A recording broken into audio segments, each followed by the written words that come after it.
I'm referring to a kind of experience, a kind of, shall we say, state of consciousness, which seems to be as prevalent among human beings as measles.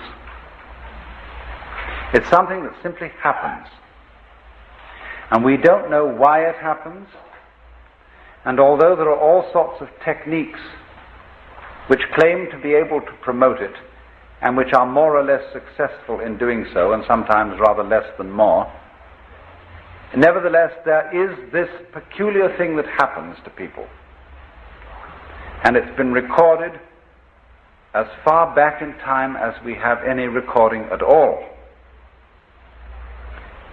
And that is coming over people the peculiarly convincing sensation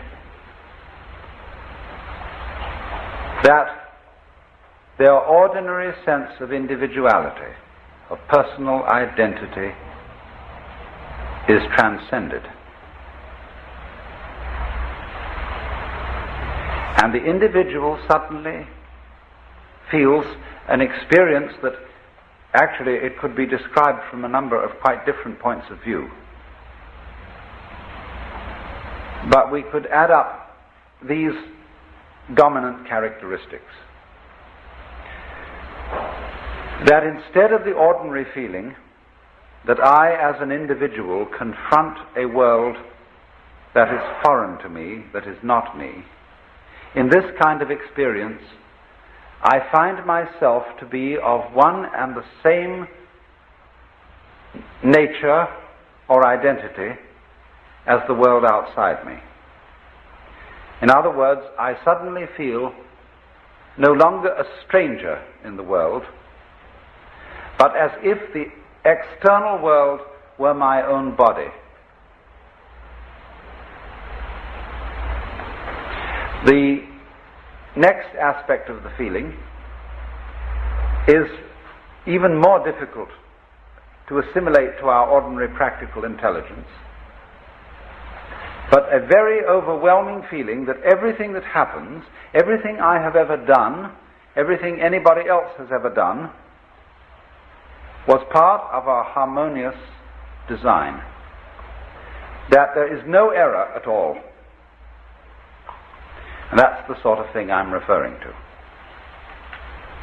Now, you see, I'm not talking about a philosophy. I'm not talking about a rationalization, some sort of theory that somebody cooked up in order to explain the world and make it seem a tolerable place to live in. I'm talking about a rather whimsical, unpredictable experience that suddenly hits people. And it includes this element of feeling the total harmoniousness of everything. Now, I realize that those words can carry with them a sort of sentimental feeling, a sort of Pollyanna feeling.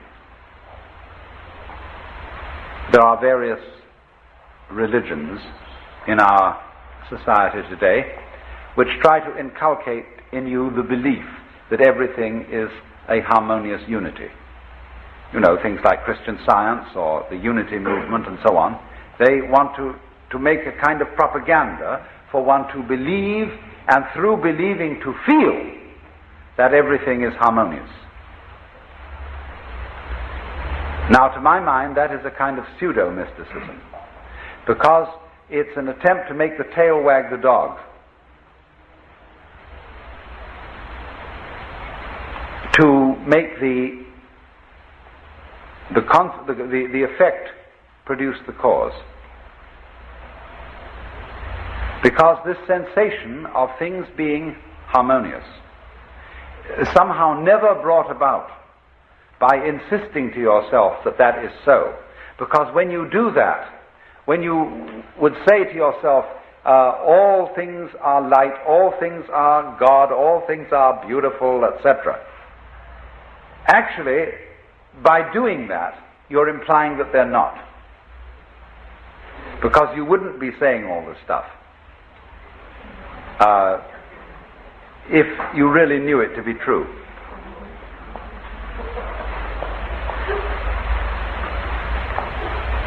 So this thing, the sensation of a kind of universal harmony, cannot come to us when it is sought, when we look for it as something to be an escape from the way we actually feel, or to compensate for the way we actually feel. It's a thing that comes out of the blue. And when it comes out of the blue, just like hiccups come out of the blue, or something like that, it's overwhelmingly convincing. And it stands as, actually, the foundation for most of mankind's profound philosophical, mystical, metaphysical, and religious ideas. Someone, in other words, to whom this sort of thing has happened. And as I said before, it strikes us as measles may strike us. Someone to whom this sort of thing has happened can't restrain himself when it has happened, and he has to get up and tell everybody about it. And alas, he becomes the founder of a religion. Because people say, look at that man, how happy he is. What conviction he has. He has no doubts. He seems to be sure in everything he does. You see, that's a wonderful thing about a great human being. He's like an animal or a flower. See, when a flower buds and the bud goes pop and opens, it has no hesitation or doubts about it. But when a young woman appears in society as a debutante, she's not quite sure if she's going to come off. And she appears on the stage of society with some doubts in her mind. And therefore, all appearances of this kind are of a rather sickly nature. But when the bird sings, or the chicken's egg breaks, or the flower buds, there's no doubt about it at all. It comes forth. And so in the same way, when somebody has an experience of this kind, he just has to tell everybody about it. Because you see, he sees everybody around him looking dreadfully serious, looking as if they had a problem, looking as if the act of living were extremely difficult. But from his standpoint, the person who's had this experience, he feels that they look funny, that they don't understand, that there isn't any problem at all, that he has seen from where he stands, you see, that the meaning of being alive is just being alive. That is to say, I look at the color of your hair and the shape of your eyebrow, and I understand that that is the point. That's what we're all here for. And it's so plain, and it's so obvious, and so simple. And yet here is everybody rushing around in a great panic, as if it were necessary for them to achieve something beyond all that. And the funny thing is, they're not quite sure what it is. But they are devilishly intent upon it, after that thing. And so, to the person in the state of consciousness, which I call mystical, that all seems very weird, very absurd. But it's not something that you criticize in an unkindly way. You don't say, those damn fools, those idiots. You say, it's such a pity that they don't see it. Because although they are going around in this wildly ignorant pursuit, one of the funny things about it is that they don't realize that there is a dimension, a sense in which their pursuit is magnificent. It's to give an obverse sense to the saying, Father, forgive them, for they know not what they do. Turn that into its opposite. Not forgive them, but give them a blessing, because they don't know what they do. Give them an honor.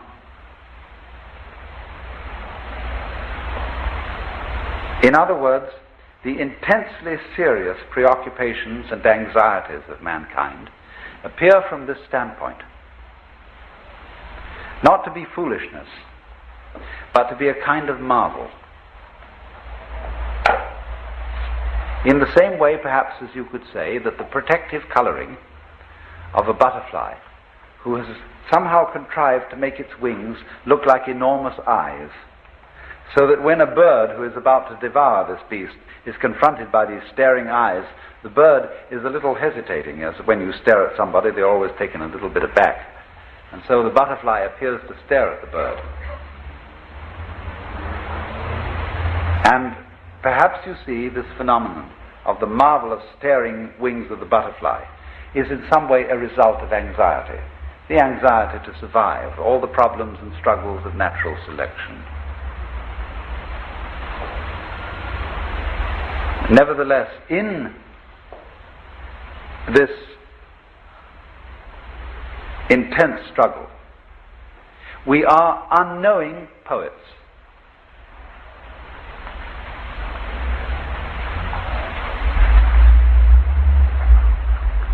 You see,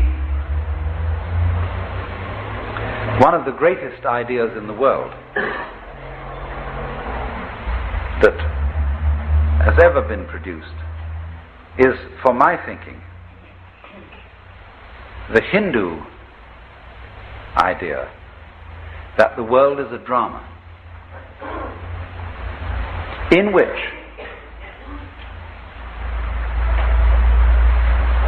the central and supreme self behind all existence gets lost and involved,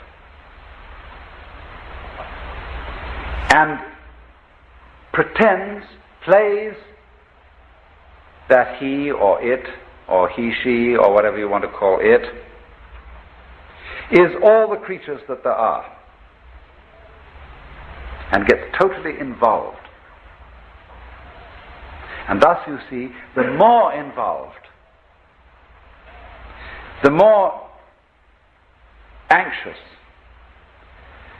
the more finite, the more limited the infinite manages to feel itself to be.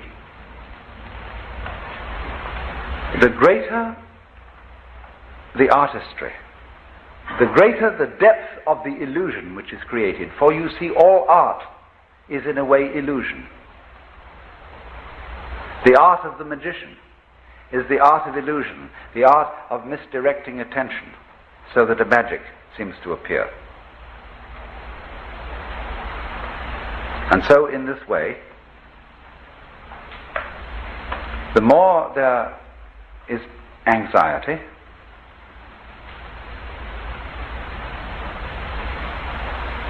the more there is uncertainty, to that degree the play has succeeded, in the same way as when you are watching an actual play or reading a novel or a movie, the more the author or the actors manage to grip you and to persuade you just for a moment that you are actually involved in reality, the more they have succeeded as artists. You may have a faint recognition in the back of your mind that this is after all only a play. When you sit on the edge of your seat and you're sweating and your hands clutch the arms of the chair, and the scene so grips you, that is magnificent acting. And so the Hindus feel that the whole arrangement of the cosmos is something exactly like that. But when in the reality of actual life you are sweating it out, and you're wondering whether this surgeon who's got to operate on you in a matter of life and death is a competent man or a charlatan, or whether the investment that you made is a good thing, or whether it's going to make you lose your shirt. You see, all those matters of terrific crisis are exactly the same as when you're sitting in the theatre, sweating it out there. But now a far more convincing theatre has been arranged. Because, as the Hindus would say, that in you which is it the basis of you, the thing that is real in you and that connects you under the surface with every other being that is alive. This is the player of the parts. This is the maker of the illusion. This, the player of the game, which has got you involved in this mess and is living it up in the same way as those actors on the stage are living it up to convince you that this is a real situation. And this is very understandable because basically everybody loves to play this game. The game of hide and seek. The game of scaring oneself. Running up behind yourself in the dark and saying, "Boo!" All children like to do this. And this is the most human thing. That's why we go to the play, to the movie, and why we read novels.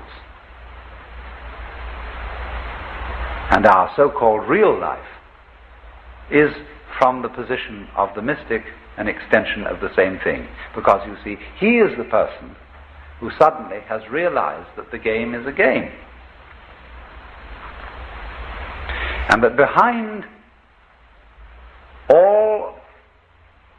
You see, if the game is hide and seek, or if the game is lost and found, everything to do with the hide side, or the lost side, is connected with where we as individuals feel lonely, impotent, put down, and so on. All the negative side of existence.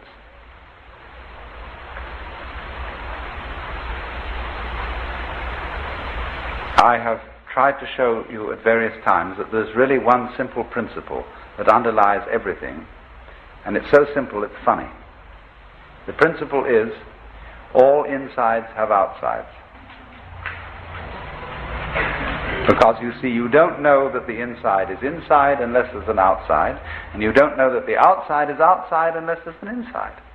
Okay, then you, as you ordinarily feel yourself, are the inside.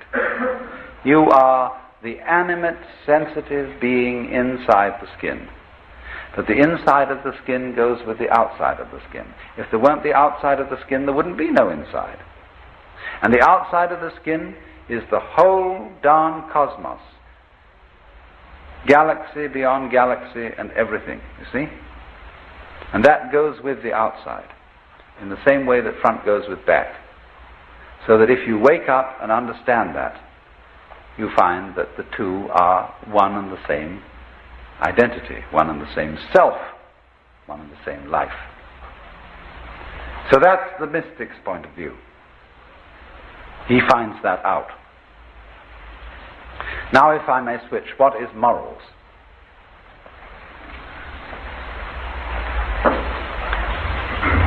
In the sense in which I am using the term morality, or morals, it's a set of rules analogous to the rules of language. Now, it's perfectly obvious, isn't it, that we can talk to each other in English only if there is mutual agreement among ourselves as to how to use the language. What words refer to what experiences, and what ways of stringing words together to be meaningful are to be used. And it's very much of interest that we don't have too much trouble in coming to this agreement about language. We don't find that the police have to enforce grammar. The school teacher, yes. For little children, the school teacher does sometimes have to enforce grammar and say in an authoritative way, and in the old-fashioned schools with the aid of some implement of corporal punishment, that you use the correct grammatical forms. But when we grow up into adult life, we use these grammatical forms without much difficulty. And very rarely do the police have to enforce it.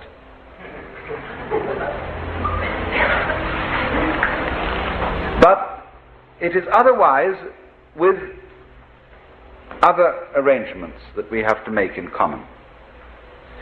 Because just as we have to agree in order to communicate about language, we have to agree about, say, the rules of driving on the highway, the rules of doing business, the rules of doing banking,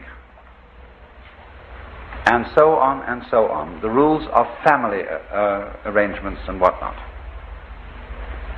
And these are actually rules of the same kind as the rules of grammar. But alas, this is not very often recognized, because the authority, the sanctions, the power behind these rules is different from the authority behind grammar. What I mean is this: if you transgress the rules of grammar, people will shrug their shoulders and say, well, he doesn't make sense. They won't summon the police. But if you transgress the rules of driving on the highway, or the rules of finances, someone is likely to summon the police. And so one sees the authority of the state as standing behind those rules. And there are other rules where our society sees standing behind them not the authority of the state, but the authority of the Lord God Almighty. So that if you transgress those rules, you're in danger not simply of going to jail, but, according to your religious persuasion, of frying forever in hell, or, on the other hand, of failing lamentably to be a real person.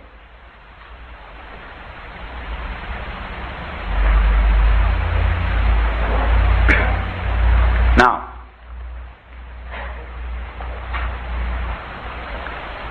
the problem is this: where the domain of mysticism and the domain of morals come into conflict. You see, throughout the all-known history of religion, the mystics have been suspect.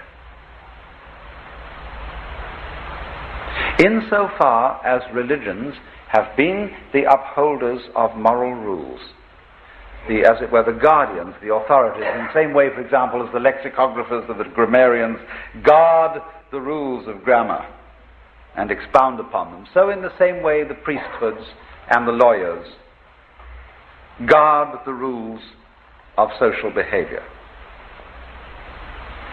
But when into the domain of religion there appears the mystical experience, then the priests are very, very disturbed.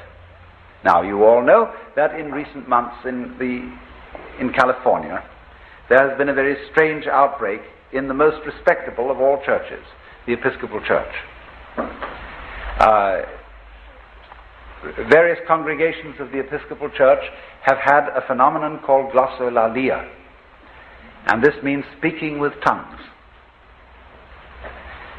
If you will turn on your radio to any Negro revival meeting on a Sunday night, you will hear glossolalia. That is to say, when the preacher starts talking sensibly, but the congregation gets more and more enthusiastic and says, "I hear you. Amen. Yes, Lord," and so on. And it works up the preacher so that by the time he's through, he's not talking sense anymore. He's just lalling. He's going through glorious nonsense. In other words, he's become all the dry theological categories have turned into not only poetry, but beyond poetry, into music. And he's just saying, you see, he's just going like that. And the congregation's behind him, and it's wonderful. You see, he's become at that moment one in spirit with the universe, because that's what the stars are doing. The stars above us, the galaxies, they're not making sense. See? They're making a colossal display of fireworks in the skies. See, they're going like that. Well, it so happened that in recent months, various congregations of the Episcopal Church had outbreaks of this. The Bishop of California, when all this happened, Bishop Pike, wrote an encyclical letter to his pastors and said, with all due regard for everything, we must not be too dogmatic. We must recognize always that the Spirit of God may work in mysterious ways that cannot be foreseen. And we should keep an open mind about all these matters. This was said in a very complicated way for several pages. But then finally, when it came to speaking with tongues, in effect, this must not happen in the Episcopal Church. In effect, this is what was said. It was said, the iron hand was in a velvet glove. But this mustn't happen. Now you see, this is characteristically, through the ages, been the attitude of priesthoods, of the guardians of law and order, or as they say in the Episcopal Church, everything should be done decently and in order. The guardians of this kind of thing have always been afraid of the spontaneous manifestations of the Spirit. And not only of things like mysticism, but also of things like falling in love. They are very, very dangerous happenings. And so here is an absolutely astounding paradox comes about. And it goes like this.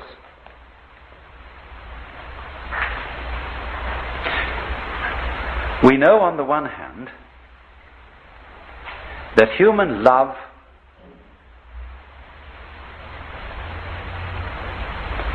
is only genuine when it is felt in the depths of the heart. And we know that this is true whether it be the love of man or whether it be the love of God. We are always looking for the genuine article, you see. We don't want someone to love us because they're forcing it. We want them to love us because they really do in their heart. Now you see, when you go back to the study of the history of the Hebrew religion underlying the history of Christianity, you will find this problem in this way. That you've got two traditions constantly compensating one against the other, playing each other off in the history of the Hebrew religion. The priestly tradition and the prophetic tradition. The priesthood is always concerned with the external observance of the laws. But the prophetic tradition is always concerned with, do you really mean what you do? They constantly condemn as a hypocrite. And you see, in this sense, Jesus is the greatest of the prophets. They constantly condemn as a hypocrite the person who obeys the law without meaning it. Maybe this man does not commit adultery, but the prophet says, if he has looked at a woman to lust after her, he has already committed adultery in his heart. So that if you really obey the law, you obey it with your feelings and not just outwardly. For as Jeremiah says, the day will come when no man shall any more say to his brother, know God. That is to say, know the law of God. But they shall all know me, for I will write my law in their inward parts. The ideal, in other words, is people who do not simply obey and do the right things, but who want to do the right things, whose desires are transformed. For the heart, to write the law in the heart means to change one's desire. So you see, What this comes to then is a peculiarly paradoxical situation, that you are required by law to be completely honest. And more than that, you are required by law to be loving, and honestly loving. You must love God and love your neighbor honestly, not forcing it, not pretending to it, not being a hypocrite. You must really feel it.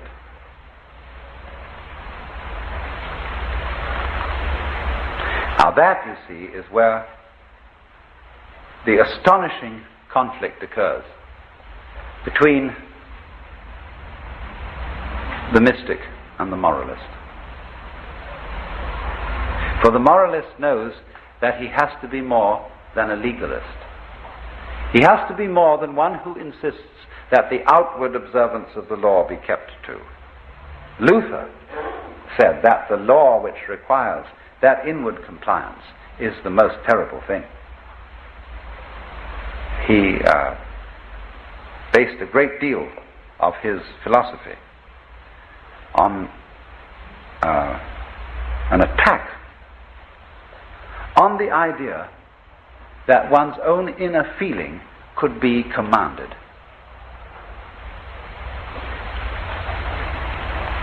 Because you see, the moment you subscribe to the idea that your inner feeling should be commanded, you let yourself in completely for hypocrisy. If you see, you tell another person that you love them because you know you're supposed to love them, and in fact in your heart you don't love them, you're a liar. And therefore, the more you insist on that lie, the more you feel it's your duty to make your feelings over and to love that other person, the more you get yourself deeper and deeper and deeper into trouble. Because here, if anywhere, the truth will out. You will not be able to sustain the pretense. You will not have sufficient energy to go on pretending and making a kind of mock of the feeling of love. And you have at last, then, if you're honest, to say, I don't. It doesn't matter whether this is to some other human being or whether in a religious situation you have to sit back and look at the Lord and say, Lord, I don't love you. I think you're a bore. You're demanding, you're authoritarian, you're domineering. And probably I ought to love you, but I'm sorry I don't.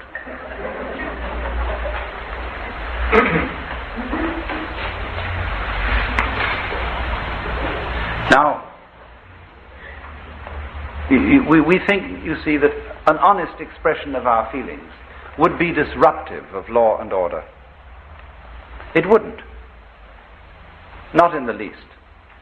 Actually, it would be contributive to it. Because if I say to somebody, look, I'm not doing this for you because I love you or because I like you. I'm doing it for you because the book says I must. Now that puts it up to the other person, who has to look within himself and say, honestly, ought I to accept this favor from this person? Or ought I to go about seeing how I could provide myself with these conveniences? He may say, I understand you don't like doing this, but excuse me, I'm in a terrible jam. And I will be most beholden to you if for a little while yet you will go against your feelings and help me out. See, that's a nice way of doing things. That's the kind of real understanding that we have to have. I was associated once with somebody in a business way who was a complicated person who pretended always that he was a great idealist.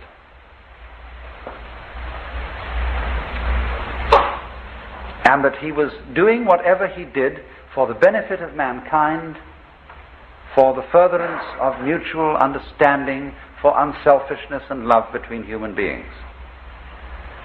But actually, his dealings were ethically of a very shady character. And I couldn't get on with him because he wouldn't come clean. If he had said, look, I'm in a kind of a jam, and in order to get around this problem, we have to manipulate things thus and so, and I know this isn't very ethical, but that's what we have to do, I would have said, well, I'm entirely in agreement with you. But then he wouldn't have come on with this sort of pious line that was so sickening and offensive. He would have come on in a human way, and we would have understood each other. You see now how real honesty is a genuine basis of morals. Real honesty is always not pretending that your feelings are other than they are. We know, as we deal with situations practically, that we may have to do things that go against our feelings. And it's the same with helping people when you have to, whom you don't like, you don't want to help, but on the whole it's rather necessary to do so. But don't ever be dishonest in playing that your feelings are not what they are. Now, from this standpoint, we can perhaps understand something about the deep relationship between morals and mysticism. If we go back, you see, to the experience that I described as mystical, we see that it is the vision, I tried to put it fumblingly in the sense of the rightness, the harmoniousness of everything that you are from one moment to another.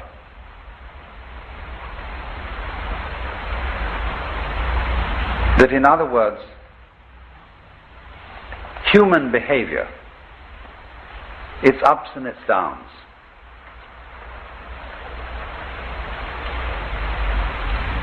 is no different in principle from the behavior of the clouds or of the wind or of dancing flames in the fireplace. As you watch the pattern of the dancing flames, they never do anything vulgar.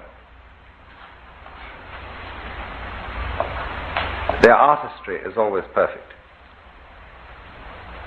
Ultimately, it is the same with human beings. We are just as much a part of the natural order as flames in the fire or stars in the sky. But this is only apparent to the person who is honest in the sense in which I have spoken. In other words, the person who is tied up with trying to pretend that his feelings are other than what they actually are. He can never see this, and he's always a troublemaker. He is the original hypocrite. The person who is unbelievably destructive is the person who pretends that he is a model of love and rectitude and justice, and in fact isn't. Because nobody really can be. But then superior altogether is what the kind of person I would call the loving cynic. who knows, of course, that everybody has his weakness and his price and so on, but isn't contemptuous for that reason.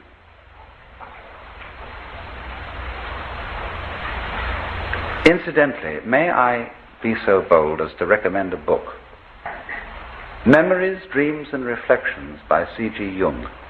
Jung's autobiography, the life story of a man who, in my opinion, was a superb human being in this particular sense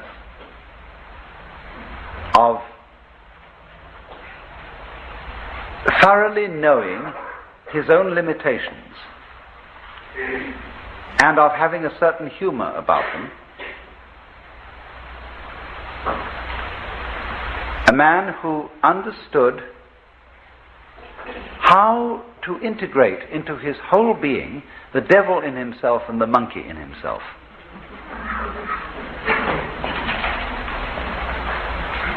So then, in the metaphysical sphere, the mystic is the one who feels that everything that happens is in some way harmonious, is in some way right, is in some way an integral part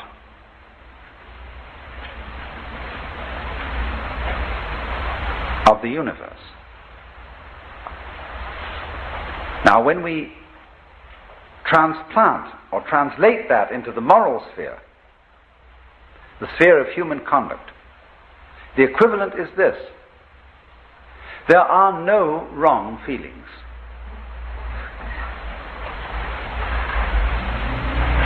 There may be wrong actions in the sense of actions contrary to the rules of human communication. But the way you feel towards other people, loving, hating, etc., etc., aren't any wrong feelings. And so to try and force one's feelings to be other than what they are is absurd, and furthermore dishonest.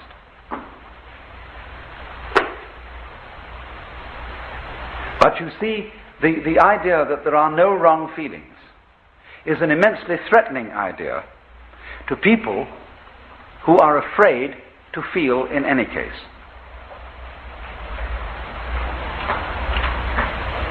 And this is one of the peculiar problems of our culture, that we are terrified of our feelings because they take off on their own. And we think that if we give them any scope, and if we don't immediately beat them down, they will lead us into all kinds of chaotic and destructive action. It's so funny that we, in our Western culture today, say that kind of thing. We who do more chaotic and reckless kind of action than anybody ever did.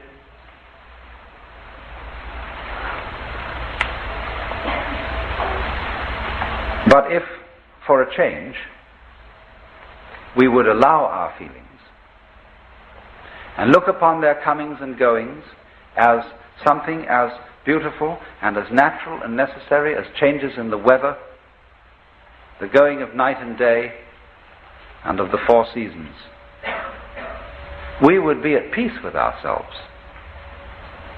Because what is problematic for Western man is not so much his struggles with other people and their needs and their problems as his struggle with his own feelings, with what he will allow himself to feel and what he won't allow himself to feel.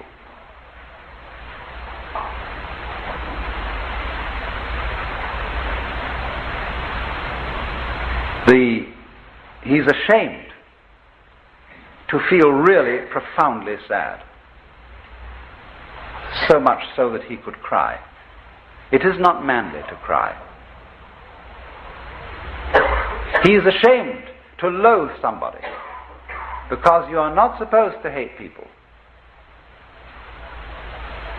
He is ashamed to be so overcome with the beauty of something, whether it be a natural landscape or a member of the opposite sex, that he goes out of his mind with this duty.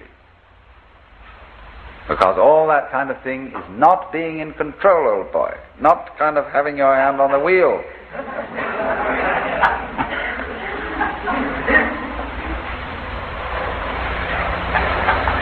But it is because, you see, we don't go with that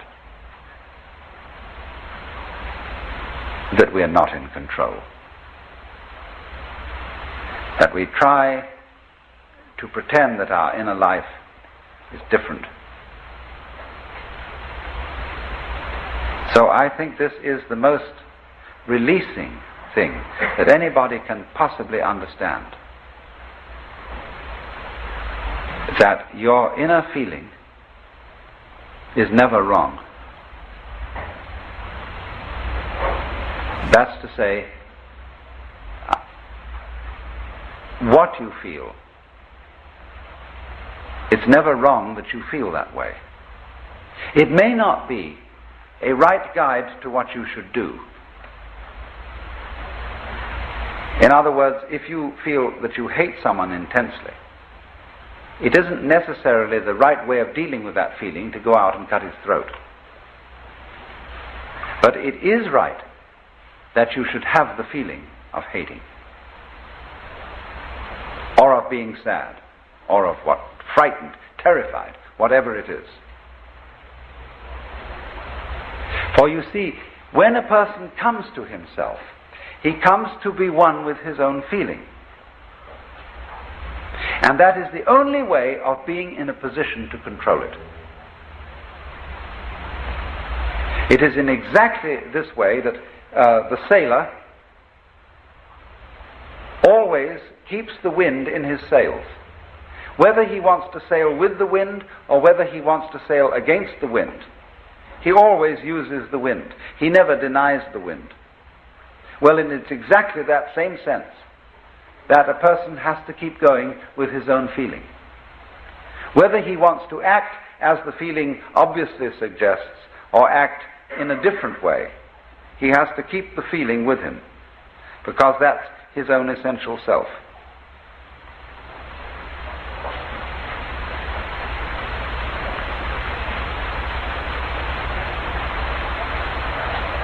But when he attempts simply to sail against the wind, he's lost himself. He's become just a kind of empty mask which hasn't got any real life behind it. And all its protestations of love and goodwill are hollow. So you see, it is in the most basic, simple situation. A mother has a child. She got it by accident, you know? And she thinks, oh heavens, now I'm all tied up, full of responsibility and so on, I can't stand it. So I really didn't want to have it, and no, I mustn't think that thought. All good mothers naturally love their babies. And so when she gets the baby, she says, darling, I love you, but her milk is sour. And the baby gets the other message. And the baby's mixed up. And it would be much better if that mother said to the baby, listen,